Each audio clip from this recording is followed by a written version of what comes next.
Chengiz TV release নিয়ে রাবণের থেকেও বেশি নোংরামি।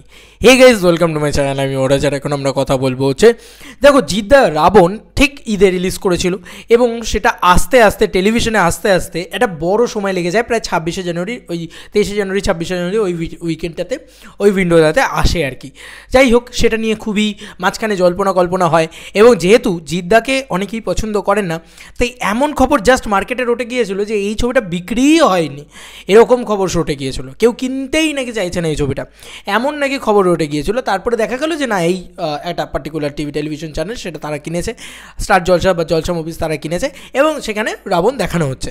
এবার রাবণ তারপরে দীর্ঘ সময় জুড়ে দেখানো হয়েছে, টিআরপি ভালো জেনারেট করেছে ছবিটা এবং দেখা গিয়েছে যে যত ছবি বাকি ছবিগুলো রিলিজ করেছে সেই ছবিগুলোর তুলনায় অনেক বেটার টিআরপি জেনারেট করেছে।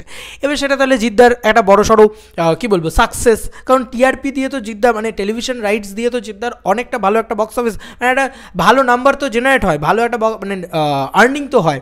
ধরো একটা ছবি, যে ছবিটা ধরো বানানো হয়েছে 3 কোটি টাকায়, বক্স অফিসে সেই ছবিটা হয়তো 1 কোটি টাকা ব্যবসা করেছে বা 2 কোটি টাকা ব্যবসা করেছে, তো 1 কোটি টাকা তো ঘাটা রয়েছে ছবিটার। তো এই ঘাটাটা তুলবে কোথা থেকে? তো এই ঘাটাটা তুলবে হচ্ছে স্যাটেলাইট থেকে। স্যাটেলাইটে ধরো এই ছবিটা আরও 3 কোটি টাকা পেলো, তো টোটাল ছবিটা কত কোটি টাকা পেলো? 4-5 কোটি টাকা পেলো, 5 কোটি টাকা পেলো। এবার এই 5 কোটি টাকা থেকে হয়তো প্রফিট রেশিও এই সেই হ্যানা ত্যানা করে আরও 1 কোটি টাকা লস, মানে অন্যদিকে চলে গেল 4 কোটি টাকা, তার মানে মেকিং হয়েছিল 3 কোটি টাকায় 1 কোটি টাকা প্রফিট। এটা তো একটা বেসিক হিসেব। এবার এই হিসেবটা জিদ্দা সবথেকে ভালো স্যাটেলাইট ভ্যালু জিদ্দার, মানে এখন অবধি বাংলায় অন্যতম শ্রেষ্ঠ স্যাটেলাইট ভ্যালু জিদ্দার। কিন্তু কি অবাক লাগে দেখো, এই মানুষটার ছবি যে কবে আসবে টেলিভিশনে এবং তার কোনো সিওরিটি নেই, তার কোনো ঠিকঠাক নেই, এবং এই টেলিভিশনের আসার যে একটা সময় থাকে না, সেই সময়টা কিন্তু এবারে আরও বেশি হয়ে যাচ্ছে। দেখো আগের বারে যখন রাবণ রিলিজ করেছিল তখন তারপরে সেটা নিয়ে খবর হচ্ছিল, হচ্ছিল, নানান কিছু হচ্ছিল এবং সেটা কিন্তু 26শে জানুয়ারি 23শে জানুয়ারি ওই উইন্ডোটাতে চলে এসেছিল। জানুয়ারি মাস পড়ে গেছে, 2024 পড়ে গিয়েছে, এখনও অবধি রাবণের মতন করে চেঙ্গিজের কিন্তু কোনো আপডেট নেই। যদি একটা টেলিভিশন চ্যানেল তারা 23 তারিখ বা 24 তারিখ বা 25 তারিখ বা 26 তারিখ এই উইন্ডোটাতে তারা যদি চালাতে চায় বা তারা তাদের ছবিটা নিয়ে আসতে চায় চেঙ্গিজের মতন এত বড় ছবি, তাহলে তারা কেন এখন অবধি সেই আপডেটটা দিল না? তাহলে এই আপডেটটা যখন দিল না, আমি এই কথাটা একবারের জন্য বলছি না যে চেঙ্গিজ কিন্তু স্যাটেলাইটে বিক্রি হয়নি, টেলিভিশনে বিক্রি হয়নি, এ ধরনের বক্তব্য রাখার জায়গা নেই ভাই। আমি নিজে জিদ্দার চরম ভক্ত, আমি সেই জায়গা থেকে বলছি এটা হতেই পারে না, জিদ্দার ছবি ঠিকই বিক্রি হয়েছে। কিন্তু এই যে একটা ছবি রিলিজ করার পরে এত একটা লম্বা দেরি হচ্ছে, ঠিক আছে, হলে আসার পরে লম্বা একটা জার্নি টেলিভিশন এবং ওটিটিতে আসার, সেটা কিন্তু খুব খারাপ লাগছে। দেখো চেঙ্গিজ অ্যামাজন প্রাইম কিন্তু কিনতে পারে, আমি একদম শিওর শট বলছি না, এটা আমি বলছি যে এটা শোনা খবর যে অ্যামাজন প্রাইম কিন্তু হিন্দিটা কিনতে পারে, ঠিক আছে, হিন্দি এবং বাংলা দুটোই অ্যামাজন প্রাইমে অ্যাভেলেবেল থাকতে পারে, এমনটা খবর শুনেছি। কিন্তু সেটা কবে আসবে? এই যে কবে আসবে, তাহলে 15 এই মানে 26 তারিখ 23 তারিখ 26 তারিখের উইকেন্ডটা বেরিয়ে গেল হাত থেকে, এই সময় আসবে না। তাহলে একমাত্র কী সময় হতে পারে এত বড় ছবি রিলিজ দেওয়ার? সেটা হচ্ছে দোল বা হোলি, এই টাইমটাতে কিন্তু এখন টার্গেট করা হতে পারে। এবার সেক্ষেত্রে তুমি দেখো প্রায় 1 বছরের কাছাকাছি পৌঁছে যাচ্ছে ছবিটা, তারপরে সেটা টেলিভিশনে আসছে। এটা কিন্তু যথেষ্ট মানে কষ্টদায়ক, খুবই মানে আফসোস লাগে, কারণ একটা ছবি যারা টেলিভিশনে দেখবে কেন, মানে যারা হলেও দেখেছে তাদেরও তো আরেকবার করে দেখতে ইচ্ছা করছে এবং ছবিটা তো সাকসেসফুল।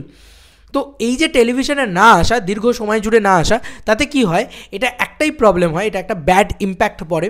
এটা অনেক বাংলা ছবির ক্ষেত্রেই হচ্ছে, শুধু জিদ্দা বলে না, এরকম অনেক ছবির ক্ষেত্রে, দেবদারও ছবির ক্ষেত্রে হচ্ছে। আগের বছর এটা দেখা যায়নি, এবছর একটু বেশি করে দেখা যাচ্ছে। যেরকম আমি ব্যোমকেশ ও দুর্গরহস্য, এখন অবধি কোনো টেলিভিশন চ্যানেলে কিন্তু আসেনি, অনেস্টলি স্পিকিং। কাছের মানুষ যেরকম চলে এসেছিলো, এখন অবধি কিন্তু মানে বাঘাযতীনের কথা বাদ দাও, বাঘাযতীন এই রিসেন্টলি রিলিজ করেছে, বাঘাযতীন নিয়ে আমি বলবো না, কিন্তু ব্যোমকেশ ও দুর্গরহস্য চলে আসা উচিত ছিল, এখন অবধি কিন্তু কোনো টেলিভিশন চ্যানেলে আসেনি। এবার এটা কিন্তু ঠিক হচ্ছে না, এটা যদি হয়, কারণ এটা হচ্ছে জিদ্দার ক্ষেত্রে, আমি জিদ্দার নিয়ে যেহেতু কথা বলছি, মূলত আমি জিদ্দাকে নিয়েই কথাটা বলতে চাই, কারণ রাবণের ক্ষেত্রে অতদিন পরে এসেছিল, তাই নিয়েই কত নেগেটিভিটি। চেঙ্গিজের ক্ষেত্রে কবে টেলিভিশন আসবে, এই কথাটা কিন্তু বারবার শুনে থাকি আমরা, কিন্তু আলটিমেটলি আসছে আর না, এটাই প্রবলেম। এবং কোথাও গিয়ে এতটা গ্যাপ, এতটা দেরি, রাবণের ক্ষেত্রে যতটা দেরি হয়েছিল, চেঙ্গিজের ক্ষেত্রে আমার মনে হয় সেটা আরও বেশি দেরি হবে। হচ্ছে তো, দেখতে তো পাচ্ছি, অ্যাটলিস্ট 23 তারিখ 26 তারিখের ভিতরে তো আসবে না রাবণ যে সময় এসেছিল। তাহলে কি হলো, রাবণের থেকেও নোংরামি শুরু হলো, আরও খারাপ জিনিসটা হলো, আরও এটা হলো। তো এভাবে সব দিক দিয়েই ডিটোরেট কেন করছে আমি তো এটাই বুঝতে পারছি না। মানে তুমি চেঙ্গিজের প্রমোশন দেখো, মানুষের প্রমোশন দেখো, ছোট করে ফেলা হলো ব্যাপারটাকে। আমরা যদি মানে অপরদিকে বুমেরাং নিয়ে আপডেটের কথা বলি, সেটাও দেওয়া হচ্ছে না এই হাউস থেকে।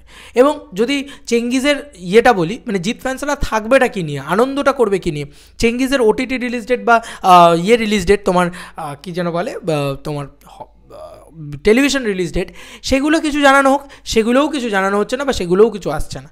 তাহলে মানে জিদ্দার ফ্যান্সরা বাঁচবে কী নিয়ে, এইটা তোমরা আমাকে বলো জাস্ট।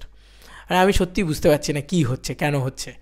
জাস্ট আমার কোয়ারিজ ছিল মনের ভিতরে, সেটাই আমি বললাম। দেখো জিদ্দা, তুমি একটু দেখো এই বিষয়গুলো, দেখো যাতে শর্ট হয়। এবং শুধু জিদ্দা নয়, আমার মনে হয় বাংলা টেলিভিশন বা ওটিটি রাইটস যেখানে যারা রয়েছেন তাদের কাছে বিক্রি হয়ে গেলে তারা যেন প্লিজ অ্যানাউন্স করেন, জানান একটুখানি আগে থেকে। ভালো লাগে না এত দেরি করে কেন হবে ব্যাপারগুলো। এবং বিশেষ করে জিদ্দার হলে আরও বেশি করে সেটা খারাপ দিকে ইম্প্যাক্ট করে, নেগেটিভ দিকে ইম্প্যাক্ট করে। কারণ জিদ্দার প্রচুর নেগেটিভ বলার মানুষজন না, প্রচুর সংখ্যাটা বেশি, সেটা আমি দেখেছি। তো তোমাদের আর কি মতামত বিষয়টাকে নিয়ে জানিও কমেন্ট সেকশনে। আমার তো মনে হচ্ছে হোলি এখন একটা টার্গেট সময় হতে পারে, দোল বা হোলি। তোমাদের আর কি মতামত, চেঙ্গিজ কবে ওটিটিতে প্ল্যাটফর্মে আসবে বা টেলিভিশনে আসবে জানিও কমেন্ট সেকশনে। চলো বন্ধুরা, নতুন কোনো ভিডিওতে দেখা হবে, বাই।